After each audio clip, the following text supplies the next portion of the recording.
plastic bag is full, we throw it into the nearest landfill. It's out of sight and out of mind. What is the state of our humankind? And I don't know what to say, 'cause we produce more every day, and we call it garbage. The Blue Box, an icon for recycling all over the world. And what many people don't know is that the Blue Box program actually started here in the province of Ontario in the early 1980s, and since then has been adopted by countless countries and municipalities all around the world to help divert from landfill. And there's some new things in the Blue Box, and from what I hear, plastic is in. Stewardship Ontario is a non-profit organization that funds half the cost of running Ontario's curbside Blue Box collection program. Blue Box recycling started here in Ontario more than 30 years ago. It is the most comprehensive curbside collection program there is in the world, and now Blue Box programs are ubiquitous. We've entered a new era in Blue Box recycling. A much wider range of packaging that they see in their home every day can now be successfully recycled. That means it's no longer garbage. There is valuable resources embedded in that packaging.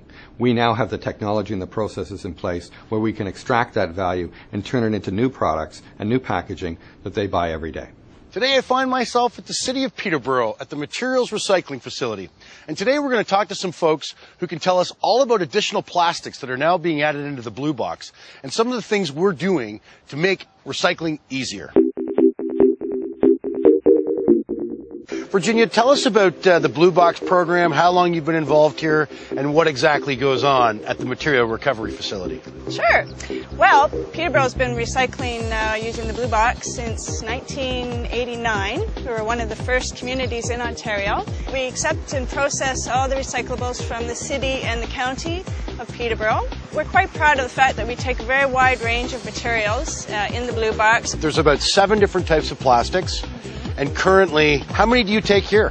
We take them all. Rather than having people focus on the number, which is usually on the plastic, we try to describe to people the types of plastic which are acceptable. Peterborough has been one of the 4 municipalities selected to roll out a PET, which is a type of plastic, as a pilot project. What are the citizens of Peterborough doing with their PET now? Yeah, we're very honored to be one of 4 communities in this geographical area to pilot this with Stewardship Ontario. The purpose of this pilot is to increase people's awareness levels of what plastics they can recycle. Specifically, we're looking at the PET or number 1 plastics. The Peterborough County and Northumberland Marketing Initiative is the first time that the consumer has had a very close look at all of the initiatives that we've been working on for the past several years to bring the Blue Box into the next era of recycling. All these 4 municipalities have fantastic capture rates on all their plastics. But the one that we looked at after the curbside audits, we looked and we went, you know, the PET thermoforms was not as high as we'd like it to be. So we looked at that and said, okay, well, we're going to focus the campaign for this area on that particular material. The creative for this campaign can be modified for any municipality across Ontario, and then we can change up the graphics. We can change up the plastic types. So if another municipality 100 kilometers away feels they're not getting enough of their polypropylene, their number 5s, then we can change that, and we can modify that and allow them to use these materials. It is really an exciting time to be part of Blue Box Recycling because of investments we've made in market development have created new markets for these plastic materials. And equally exciting, Ontario's packaged goods industry and retail industry are making changes to the packaging that they're selecting to make it more recyclable in our supply chain. Sherry, thanks so much for having me out here today. Very informative, fabulous facility, looks great, lots of participation here. And this is not garbage in Peterborough and the surrounding communities anymore. Number 1, plastic. And if it is garbage in your community, get on the phone and ask your councillor or ask your solid waste management committee why. Because this is not garbage. Check us out online at www.goinggreenforgreen.tv or follow us on YouTube, Facebook, and Twitter. This program is brought to you in part by Stewardship Ontario. So we know from talking to people on the street that consumer demand is changing, and people are really starting to demand products made from recycled materials. And when we talk about products made from recycled plastics, we have to talk about Gracious Living. This company's real innovator. They've done some really neat stuff. So let's go check it out. Gracious Living, we are injection molders. Gracious Living Corporation, located in Woodbridge, Ontario. We manufacture resin furniture and houseware products. We've been around for 30 years. 7 years ago, the owners of Gracious Living have defined a very simple goal. And that was, guys, find alternatives to prime. Find alternatives to prime that will give us a good answer to the environmental side of our business, and two, that will reduce the impact of the price volatility that we see when we go with prime material. And again, prime material being mainly manufactured from oil. That's correct. Most of our products are made of polypropylene. People do want recycled content in their products, but they also want quality. You cannot think for a minute that the fact that you are recycling will give you any discount on the quality side. What is your specialty? And I know there's some challenges with plastics and different kinds. Can you just summarize that for us? Most of our products are made of polypropylene. We have the means and the ability to convert that PP from the landfill back into product that is later on sold to all the major retailers in North America. Through the market development efforts that we've put in place and working with manufacturers like Gracious Living, we've been able to transform those plastics you put into your blue box into new commodities that could be made into new consumer goods that are now being sold nationally by Canadian Tire from coast to coast to coast. As we've introduced our eco program to various retailers, Canadian Tire Corporation were the ones that realized the potential and asked us to put it together with their Blue Planet line of products, which we've been doing ever since. 70% recycled plastic in this little product right here. You can find this in the Blue Planet lineup at Canadian Tire stores across Canada, made right here in Woodbridge, Ontario. And you know, I get pretty fired up about recycling. I'm going to go join the line and see if I can't help out here. Okay. Perfect. Keep me away from the sharp objects.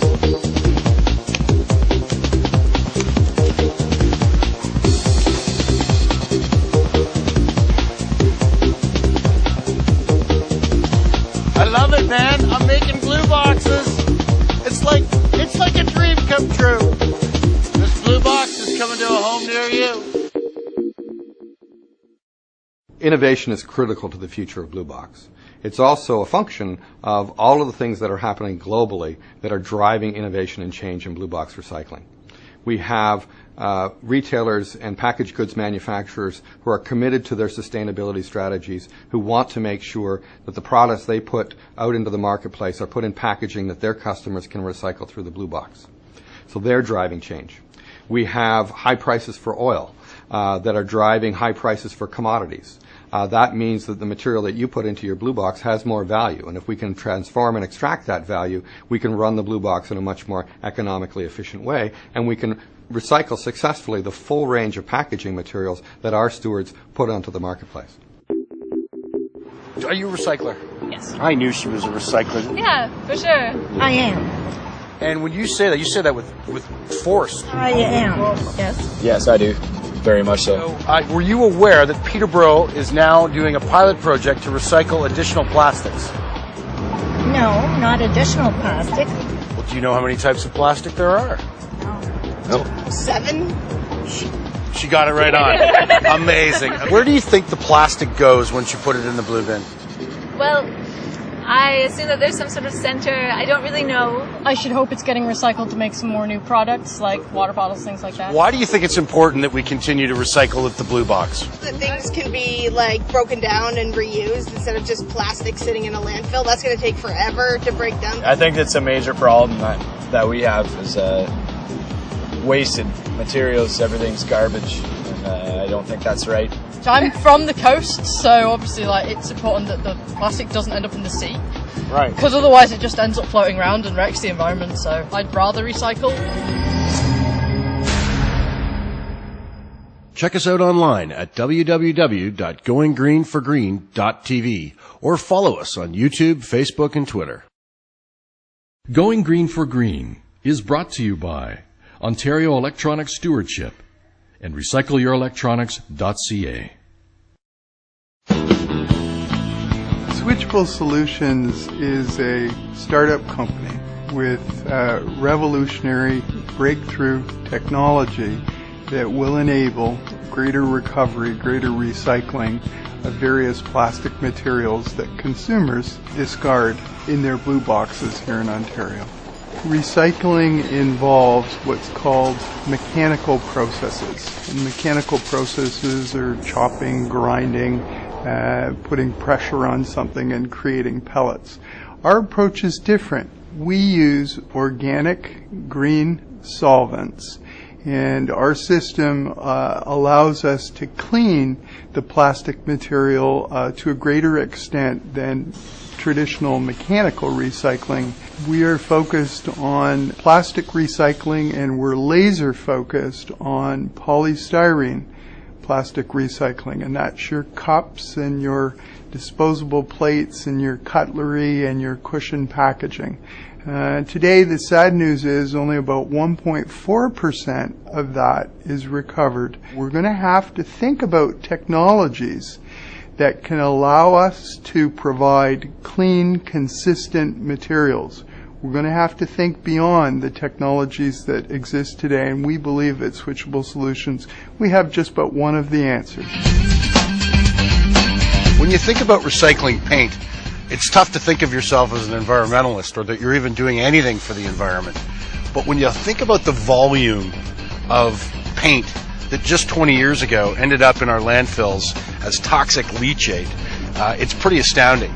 So here, Going Green for Green is in Victoriaville, Quebec, and Mario Clermont, the CEO of Laurentide Resource Group, specifically the recycled paint division, is taking us around the facility and trying to explain sort of how their business runs, how it works, where their feedstock comes from, and what they do here in Victoriaville at Laurentide Resource Group.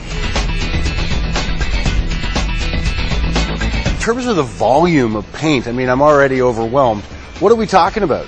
We're talking massive numbers. We're talking 7 million kilograms of paint coming in that plant every year. 6 million from the province of Quebec and about 1 million from Ontario now. So the first step is to weigh the bin. They scan it, it's automatically and live into our database. They put all the paint cans on the belt, and they take away what's not paint or what they're not sure what it is. That's a full can. Almost full, yeah. The average weight is about 2.2 kilograms per can, so some are empty, some are full. 2.5 million cans. It's pretty staggering when you think that only 15, 20 years ago all this went to a landfill. Oh yeah. The whole point of Stewardship Ontario working with me on Going Green for Green is to try and increase the participation levels and make sure everybody, because these are the things that people used to hide at the bottom of the garbage bag. They didn't want to think about it. And when you sell your house, you hide them and then you leave them to the next owner. That's right. They're checking if there's any waste in it, like skins basically, or dried or skinned, or something else in a can. Sometimes we open a can and there's cigarette butts or God knows what. Money. We found some money once. Yeah. There you go, in a paint can. So the brand that you manufacture here is Boomerang. Boomerang. And you have all the colors in the rainbow? We have 16 latex colors, 6 alkyd, we have stains. Can you actually have 100% recycled paint? We can, yeah, we can. So, and is that what Boomerang is? In most of the colors, yes. For the lighter colors like white and cotton, when we run out of white and cotton, recycled white and cotton, we add a little bit of virgin. But there is a limit that we can add to be still called recycled paint.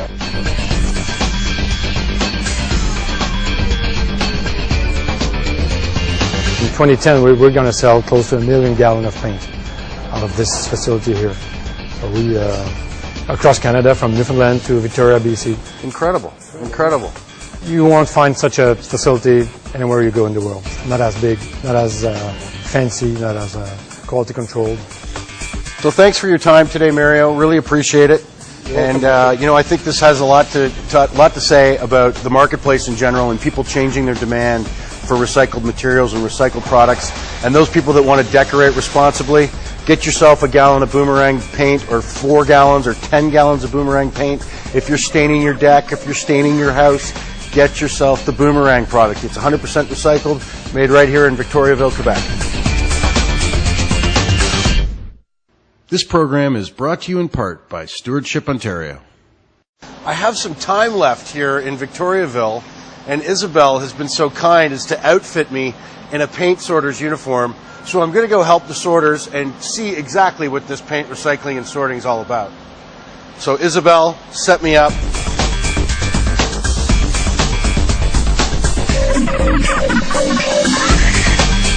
I'm going to go sort some paint. You can see that with the quality of product that they're working with here on the front end.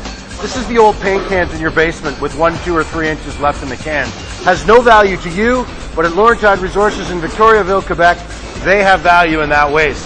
So make sure you get your old paint cans, take it to the orange drop, and put it back into the consumer stream and keep it from going to landfill.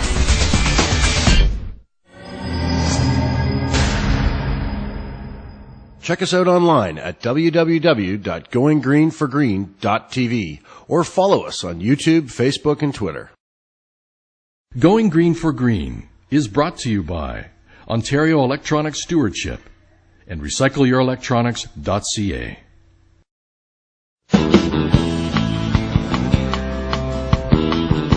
When we talk about cleaning up our environment, we have to talk about the 3 R's: reduce, reuse, and recycle. Take a product like oil filters. There are literally millions of oil filters that are being discarded every day, and they end up in our landfills and contaminate our lakes and rivers and streams. Today we speak with Dennis Goulet from Safety-Kleen, a company that is making a difference in the recycling of oil and oil products. Well, Safety-Kleen serves both the commercial market, the automotive sector in particular, and the industrial sector.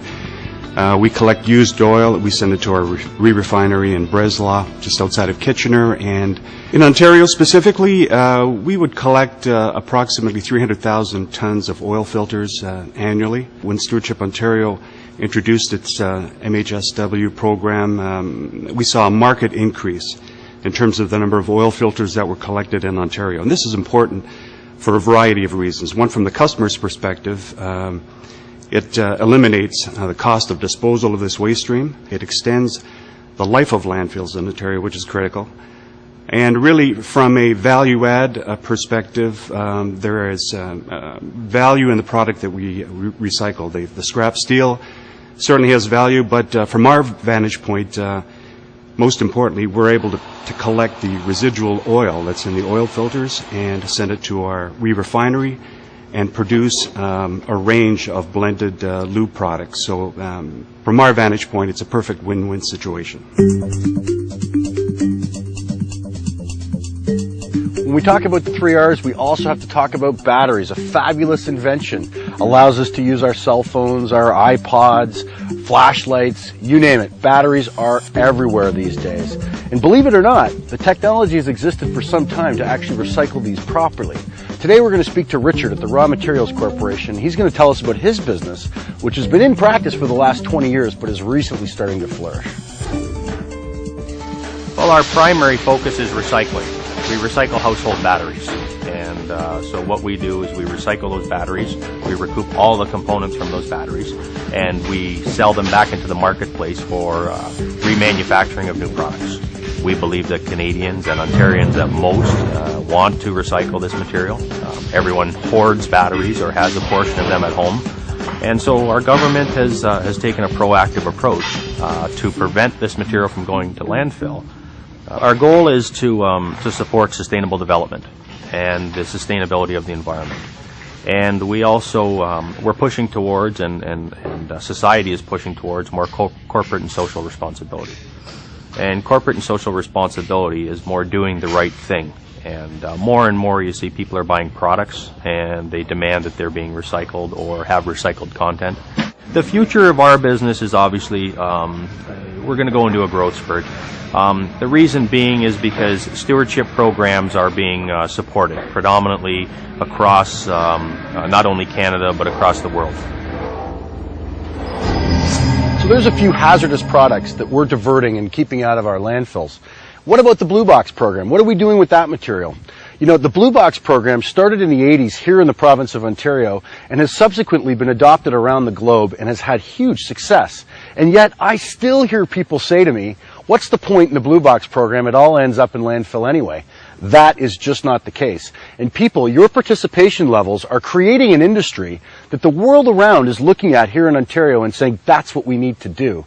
It's up to you to continue to recycle and divert your waste, separate. It takes an extra 10 minutes, but you got to keep doing it.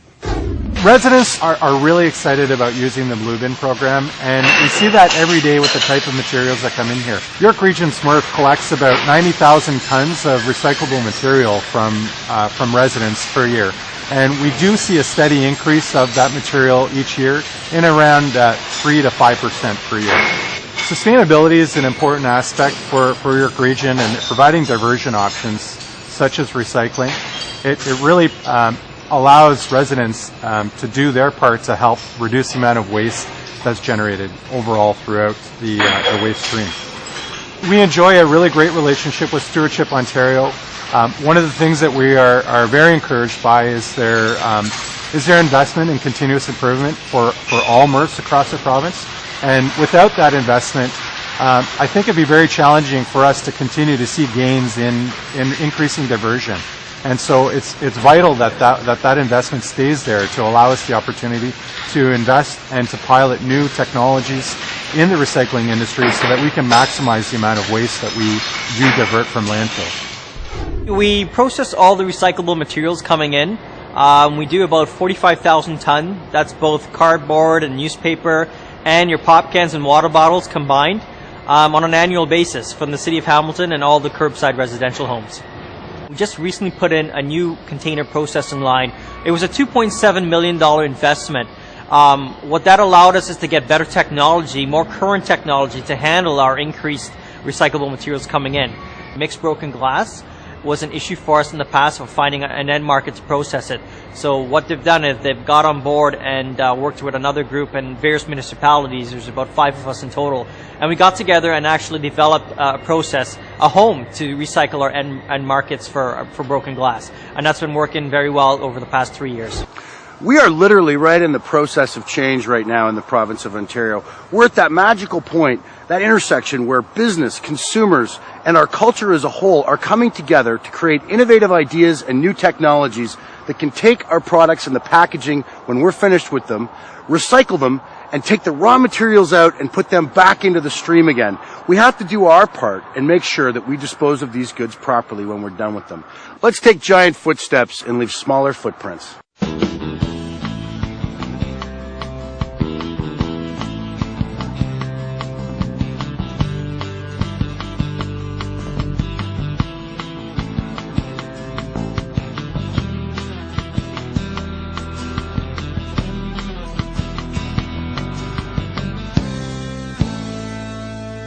Another plastic bag is full. We throw it into the nearest landfill. It's out of sight and out of mind. What is the state of our humankind? And I don't know what to say, 'cause we produce more every day, and we call it garbage.